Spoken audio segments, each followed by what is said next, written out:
It was Sarah Chen's first day as an assistant professor at Riverside University. Bright-eyed and eager, she was led through the old social sciences building by Barbara from HR.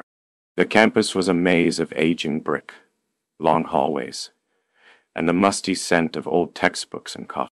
As they entered the faculty office, Barbara gave her the quick tour. The room was filled with desks, some adorned with personal touches, framed family photos, academic awards, and stacks of paper. But one desk stood out, tucked neatly in the middle row. "You'll be taking Professor Mitchell's spot," Barbara explained, motioning toward the desk. "She left last month. Got a tenure-track position at State.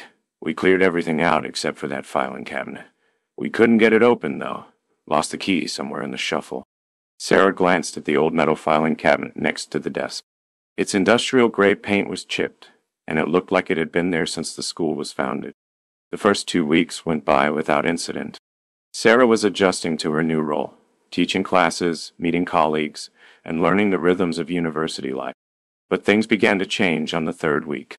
One morning, Anton from the registrar's office appeared at Sarah's desk. He needed a student file, one for Mary Sullivan, an advisee of the former Professor Mitchell. As Sarah was speaking with Anton, she noticed something strange. The key to the filing cabinet was hanging from a small hook on the side, as if it had always been there. She could have sworn it hadn't been there before. "Here's the key," she said, surprised. "I thought it was lost." Anton didn't answer. He simply opened the cabinet and pulled out a manila folder, labeled Sullivan, Mary. But the next day, Anton returned again, asking for the same file. "I already gave it to you," Sarah pointed out. Anton looked confused. "I haven't been by your office all week." When they checked the filing cabinet, Mary Sullivan's folder was right where it had been the day before. Things took an even stranger turn during a new student orientation seminar. Sarah was setting up for her presentation when she saw something unexpected. Through the door, a figure in a red blazer darted past, disappearing into the hallway. She thought she'd imagined it, but the power suddenly cut out, plunging the room into darkness. And in the silence, Sarah heard a soft voice say, "I'm not in the group chat." Confused, she asked her students, "Who said that?" "We were all quiet, Professor," one student replied. No one said anything. That's when Sarah noticed something eerie. The freshmen all wore black and white attire for orientation, and the student volunteers wore black blazers. But not a single student wore a red blazer. Sarah grew more unsettled with each passing day. Finally, she cornered Anton in the campus coffee shop. Over lunch, she begged him to explain what was going on. Anton finally revealed the story of Mary Sullivan. Mary had been a promising student, but she had dropped out due to financial problems. Anton explained that she had been relentlessly bullied by her classmates. The harassment pushed her into dangerous work to survive. One night, she never made it home. Her body was discovered days later, victim of a hit-and-run accident. Professor Mitchell had been Mary's academic advisor, but she had been too distracted by her own issues to help.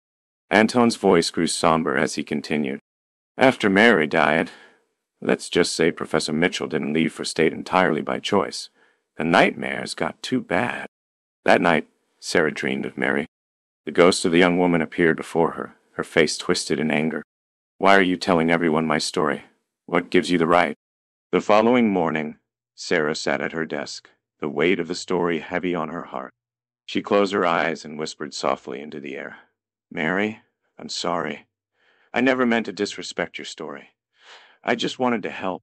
A cold breeze swept across her neck, and she heard the sound of a door slamming shut.